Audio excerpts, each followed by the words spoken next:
Good afternoon. Today I am presenting you the project under the name of Experimental Platform for Testing Solar Tracking and Energy Conversion Strategies. The team is integrated by Grecia Herrera, Marco Solís, Diego Flores, and myself, your presenter, José Dávila. This project is sponsored by the Instituto Politécnico Nacional and was carried out in the Laboratory of Applied Dynamic Systems in Mexico City. This laboratory has designed and implemented multiple types of sound tracking systems for specific applications. These prototypes vary from small scale to semi-industrial ones.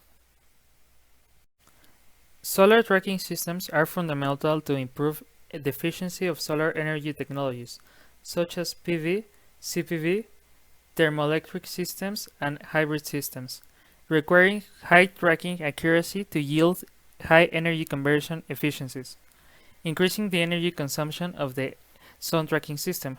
Commonly, it is not possible to test different strategies at the same environmental conditions, given that multiple sound tracking strategies are required. The platform consists of 3 robots in azimuth elevation configuration. These have an open hardware architecture, providing researchers the possibility to compare different strategies under the same conditions. The main attributes are modular, reconfigurable, flexible, and reprogrammable. These systems consist of 2 DC gear motors in elevation and azimuthal configurations, as well as power sensors, an ISS T60 sound sensor, an STM32F4 device, and a base that sustains the whole system. On the right side of the screen, on the figure 11, we can appreciate a multi-body simulation generated by Simulink in MATLAB. The figure 13 represents the components as well as the general diagram of connections employed. These setups include current sensors, which allow us to measure power through the time and obtain the general consumption of the system. The physical assembly is shown on the 3 trackers that is presented on figure 12.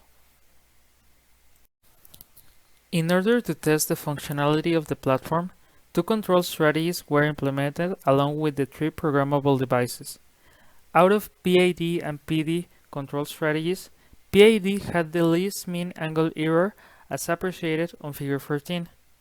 SPA algorithm was used to determine whether the consumption of the T trackers with different programmable devices were different.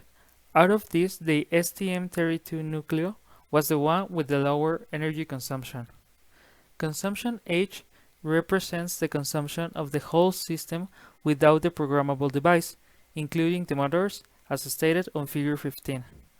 On the lower figure, we can appreciate on first term the general consumption without the programmable device, then the consumption of the programmable device, and on the last one, the resultant of the consumption of the system, including the programmable device with each board.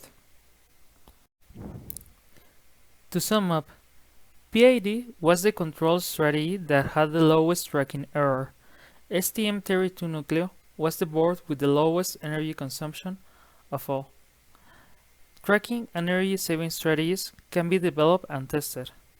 We can also analyze the real efficiency of novel solar technologies, such as pointing sensors, CPV modules, among others. This allows a fair ground to test controllers and tracking strategies and obtain meaningful results. Finally, this type of implementation allows to test configurations beforehand larger implementations, reducing cost and development times in commercial systems.